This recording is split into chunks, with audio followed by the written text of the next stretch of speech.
Let's talk about how to make money overnight swing trading. Hey, my name is Rosh and I'm the founder of SpyTomorrow.com, which is a signal service for overnight swing traders. And we'll talk more about that in a few moments and why that could be important for your type of trading. But first, let's just talk about overnight swing trading, why I like overnight swing trading.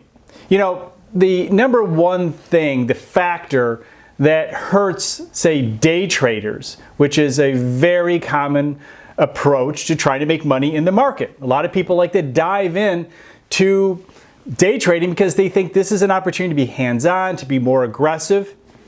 Look, investing is a great way to go, and you think, hey, I can take some of those profits and maybe invest them long term, which again, putting money in SPY or QQQ, IWM, or just good stocks over time can be really beneficial. But maybe some of you are like me who see retirement coming a little bit quicker and you want to be a little more hands-on. You didn't save as much as you wanted to through the years, or you want to give yourself a good kickstart early in life if you're a younger person. There are a number of reasons why you want to be more aggressive, and day trading often looks like a good way to go. However, the fact is only about, say, 5 to maybe 10% of day traders actually do well consistently. And yes, you can make money day trading, but there's a big issue that often sabotages your opportunity. And that's you, and that's me. And I'm here to tell you that that is exactly what has happened many times for me. My biggest losses have come from me trying to make up bad trades. Fix losses, know better than the market, or hey, maybe my idea didn't follow through yet, I'm going to jump back in, and I end up losing more. So I wanted to come up with a plan in a way that would allow me to be aggressive, to take advantage of big moves without having as much emotion or opportunity for me to sabotage the trading opportunity. And maybe you've seen it. Maybe you've noticed that overnight there's a gap, what we refer to as the overnight gap. And what that means is, hey, the market closes at one point and it opens either up or down the next day. And sometimes it's a pretty big move. Sometimes it's a small move, and sometimes it's just kind of an average move, but there's always seems to be a move. It's rare that it just opens right up exactly where it closed. And then the question is, can we take advantage of that? Because that's a big enough move that if we had bought stock or shorted stock or maybe ETFs or even better leveraged ETFs, and if the market moved up 1%, we would make 3%, or even better, maybe options. And many of us use options in our overnight swing trade because we can really take advantage of that move. We can increase our trade by, say, 20% or 50 or 100 or more percent. And if you really want to take a look at how that could work out, go over to SpyTomorrow.com, and I actually have a simulator there to give you an idea.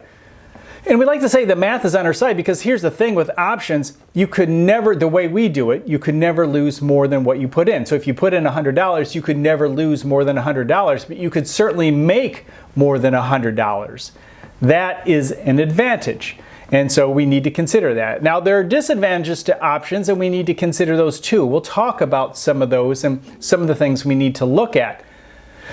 But the thing is, if we can start regularly trading overnight and we use options in a way that can maximize gains and minimize losses, and I'll tell you how we do that in a few moments, you can do very well over time. But just like any trading strategy, you're going to have winning streaks, you're going to have losing streaks. I say 2 months ago did about 40%. The month after I did 50%. Last month I lost 18%. And it would have been more if I hadn't used a ratio trade. Again, that's kind of the secret sauce that we like to use. Again, I'll talk more about it in a few moments. But the thing is, you're going to have ups and downs with your overnight trades because the whole world happens after the close of the market. And you could have earnings, and you could have economic news in the morning, and that's why last month wasn't so good. There was just a lot of earnings news that moved the market around, and yeah, we took our measurement, which is what SPY tomorrow does, and it didn't follow through by the next morning. But our proof of concept is when there's not a lot of news, it tends to work really well. We'll get up to 80% correct.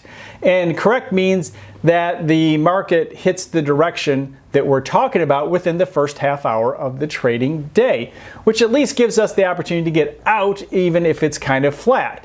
And that's important to understand, is that you have control over your exit. Now, I do something that may seem counterintuitive, and I'll talk more about that as I get into the how, but I like to take me out of the equation as much as possible, because I find that I end up being more of a consistent winner when I do that. Now, the overnight swing trade sounds like a great idea, but there's an issue. Which direction do you point? Now, you can use any type of technical indicator you want. You can consider news, you can consider the trend of the market at the time, you can maybe consider put to call ratios. There are a number of ways that you can look at the market at the end of the trading day, which could correlate to how it opens the next day. Now, at SPY Tomorrow, we offer a free up-down signal. And that works, say, on average 70 to 75% of the time very well. And, you should still do some of your own due diligence to say, hey, we're expecting government, say, CPI numbers in the morning. We should be careful and consider our position size based off of this. Even though the pressure is up at the end of the trading day, it could change if those numbers are bad in the morning. And that's the thing. This does not predict the future. The SPY Tomorrow signals do not predict the future. No matter what you might want to think, does not predict the future. It measures something very specific at the end of the trading day, which often correlates to how the market might open the next day. Let's see. Now, so if you have access, there's another step which I use regularly and very consistently in terms of how I'm going to trade.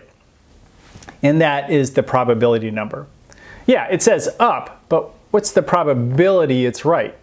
And the numbers can be anywhere from 51 to 80% or more. And I will judge and consider my position size, how aggressive or conservative I want to be in my trade based off of those probability numbers. And those who have access to SPY Tomorrow membership can see those probability numbers as well as other numbers inside. So if the probability number is 60, well, then there's a 60% chance it's going to be right if it says up the next morning, but there's also a 40% probability it could be down, and so we need to consider that, versus say an 80% probability number, and say it says there's an 80% chance it's going to be down tomorrow, there's still a 20% chance that it could be up, but again, the odds are more in our favor.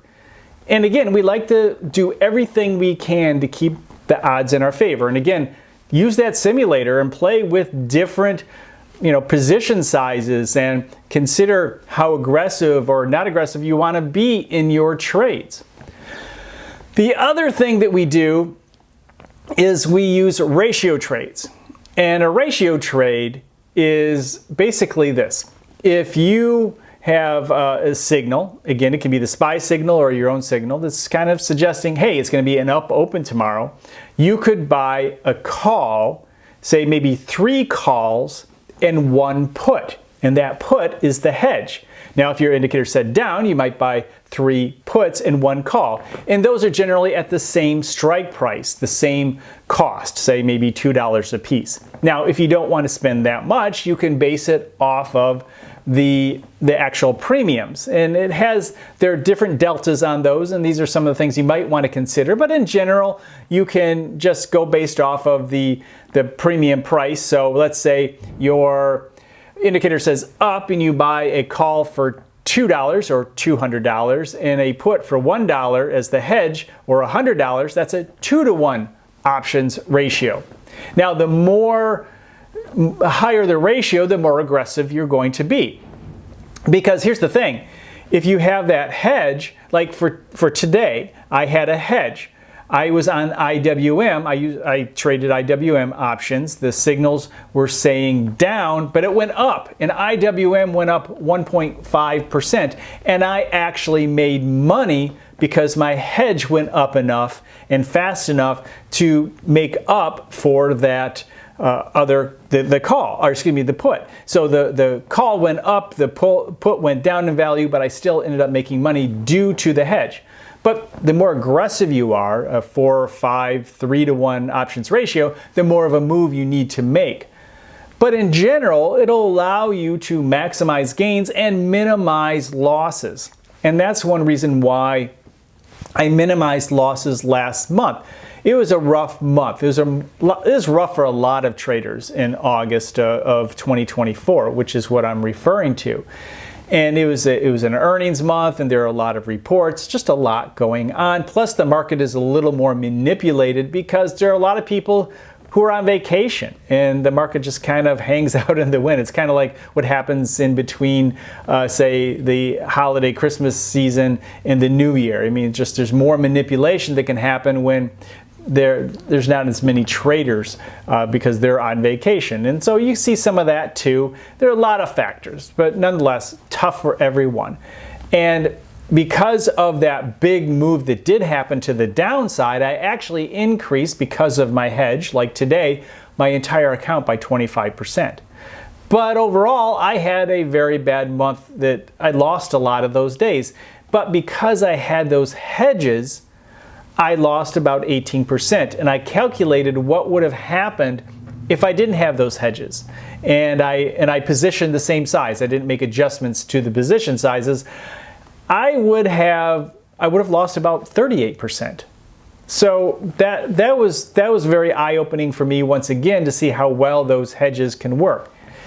Hedges can sometimes not work, and this is important to note, when there's low volatility. And that's why you have to consider what is it you're trading. Now, the SPY Tomorrow algorithms are obviously based off of the SPY, the ETF that mirrors the S&P 500. However, the SPY volatility has been very low, like an IV below 10. In all sincerity, ETFs that really work well have an IV of at least 20, and generally between 20 and 30. And so if my go-to ETF or stock is low, I may look for others that are sitting in that range, and maybe only temporarily. But I'll do that because if the market does open flat and I have options, I could lose money on both my calls and puts, which is no fun at all. So you really do need moves, and so that's why I often trade IWM, because there are a lot bigger moves, but it doesn't always match the SPY. So my indicator may be right, but the IWM went the other direction. And so I have to be aware of that, and I have to position size accordingly based off of the information I get, based off the other algorithms. There is a QQQ and IWM algorithm to make note of, but the algorithm as a whole, these algorithms have been based off of SPY in terms of their calibration and the adjustments we've made through the years, and I haven't necessarily calibrated them specifically. The other ones, to QQQ and IWM, these work off of that original SPY algorithm. So could I do more? Perhaps, but we really have been satisfied with the SPY option. And again, that's free for everybody at 4 o'clock Eastern Standard Time. A lot of brokerages allow you to actually trade after the market closes for about 15 minutes. I know that Schwab does that, the old Ameritrade. Not all of them do that, but many of them do. So if this is the kind of trading you want to do, you may want to consider that to use Schwab or something like that. That'll give you that time if you want to use the free version. Now, there's one more thing that I do that allows me to, again, keep me out of it, and it is kind of counterintuitive. When I buy my ETF, I go at just before 4 o'clock, I look at SPY Tomorrow, and I look at the indicator either up or down. I'll look at maybe a couple other algorithms as well as the probability numbers to decide my position size. I will buy my options, my ratio, 3-to-1, 4-to-1. 4-to-1 is pretty common for me, and I'll buy my ratio trade based off of the signal, and then I'll immediately set it to sell. Now I'm buying during the last minute of the trading day, and then I'll set it to sell the next morning. I like to wait till later in the morning to automatically sell. Can I go in if I see some reason like there's been a big move and I just want, look, I'm making money, I just want to take advantage of it? Fine, I can do that. But for the most part, I just set it for a time later to allow the market to mature. I have found over time that if I wait till later in the morning, the market has made the bigger move than the open quite often, and that will give me a bigger gain that will outpace any losses. Because remember, when options really go, you can make 100, 150, 200% or more. And the most you can lose is 100%. So that's why the math is on your side. And the thing is, you need to be right about 55% of the time. And we're right about 75% of the time. Some months were 80% of the time, and other months were 65% of the time. But ultimately, over the year, we're making money. We look at not day to day. You're going to drive yourself crazy, just like a day trader. If you are watching day to day, and if you have a streak that is 2 or 3 days where, it just didn't work in your favor, whether it was through your own trading or the signal didn't work, whatever it may be, bad decisions, market reversals, bad news, whatever it may be, and you get a few days in a row, don't worry about it. Don't beat yourself up. Just let the process work over time. Look at how things worked over the week. Hey, were you right 3 out of the 5 days? Amazing, wonderful. Were you right 4 out of the 5 days? Wonderful. How do you do over the month? And that's the way I generally look at it. That's why I told you before, I did 40%, then I did 50%, and then I lost 18%. So I'm still well ahead of the game. I'm certainly beating the market tremendously, right? So we'll continue on through the end of the year, and this month should be a positive month, and the way it's going right now. So that I should be in great shape by the end of the year. I'm sure I'm going to have maybe 150, 200% on the year compared to maybe 10 to 20% that the market brings, if that. So I know that I am beating the market. Now, am I using my Roth, my 401k to do this, my long-term retirement money? Absolutely not. I am using smaller accounts that allow me to feel comfortable trading in a high risk environment. It's just like day trading. This is high risk, high reward trading. However, I think the chances of you being successful with this type of trading is greater than day trading. Is it a guarantee? Absolutely not. But I do say the numbers and the math is on your side, especially the more you keep your pause and my pause off of the trade. Try to automate it as much as possible with good information, with a signal that gives us a good record of up or down, and then allows the trade to go through the process without us getting in the middle of it during the middle of the night. Because once we buy, there's nothing we can do until the next morning. And if you sell manually the next morning, that's what we refer to as a level 5 exit, because you're manually day trading your way out of it. And if you're a good day trader, there's nothing wrong with that. There are a lot of people who just use these signals to kind of prepare for the next day, or other strategies that they have developed that in which knowing how the market might open or move the next day is to their advantage. And so there are many reasons why people use the up or down signal, although it's ultimately designed for overnight swing trading. It's not a long-term indicator, but it does give us that better than 55% indicator of what might happen. But then the rest is up to you.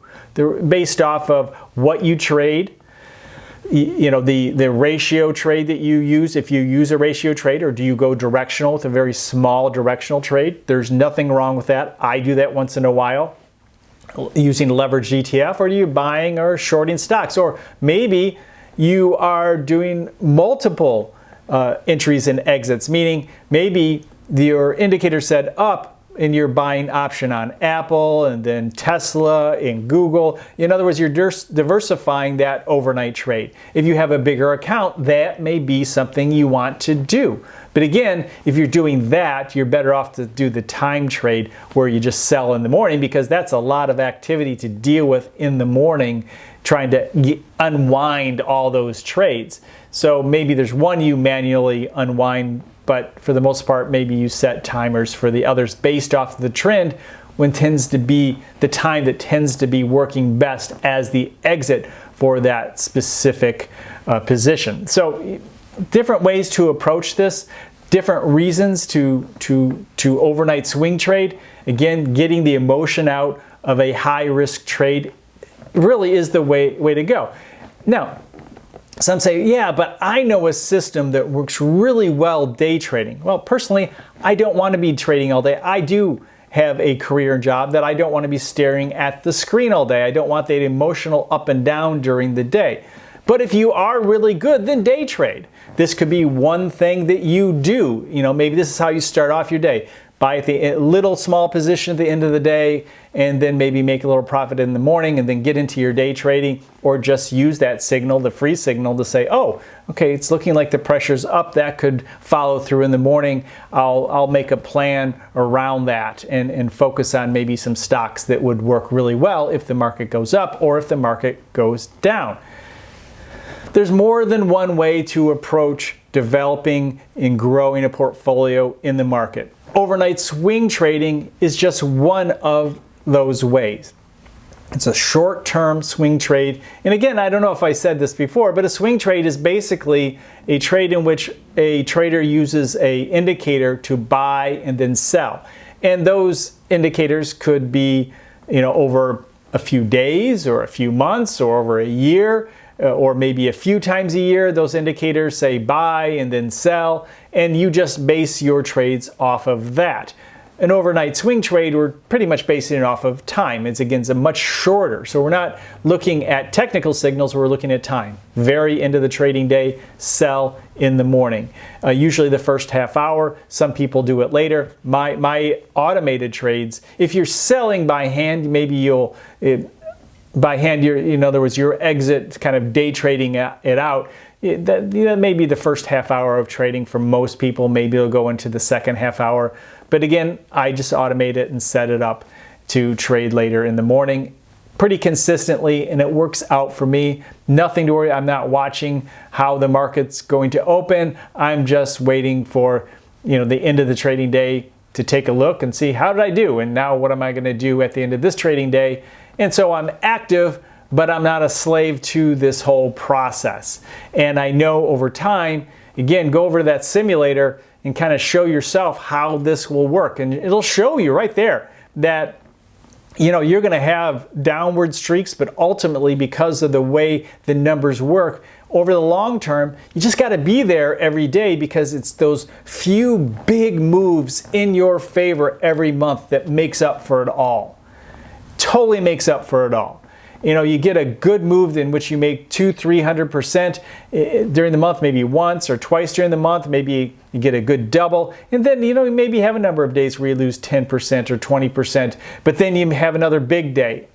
And then sometimes you just have a good solid streak of nice little moves up, and all that over the year adds up and again works really well. You'll find that if you're not doing well in overnight swing trading, you're probably doubling down on bad trades, and you're trying to make up and outthink the market, think you're smarter than the market. And that, based on my experience, doesn't always work. You got to stick with your plan, whether it's a day trading, investment plan, overnight swing trading, regular swing trading, technicals, watching it all, fundamental trading, whatever it may be, dividend trading. You need to have a plan, and you should stick to it, and don't change it unless you have good data that shows you why you need to make those changes. And sometimes you need to make adjustments in any kind of trading that you do.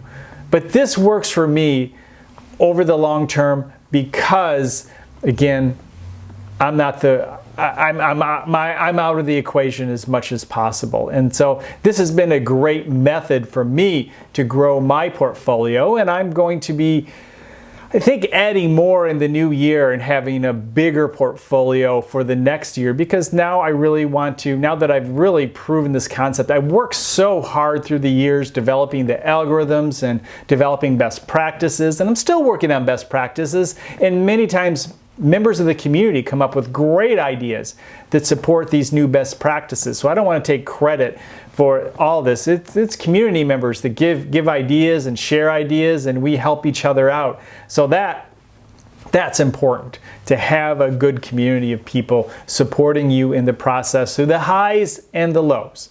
And again, the math is on your side if you do it right and stick to your plan.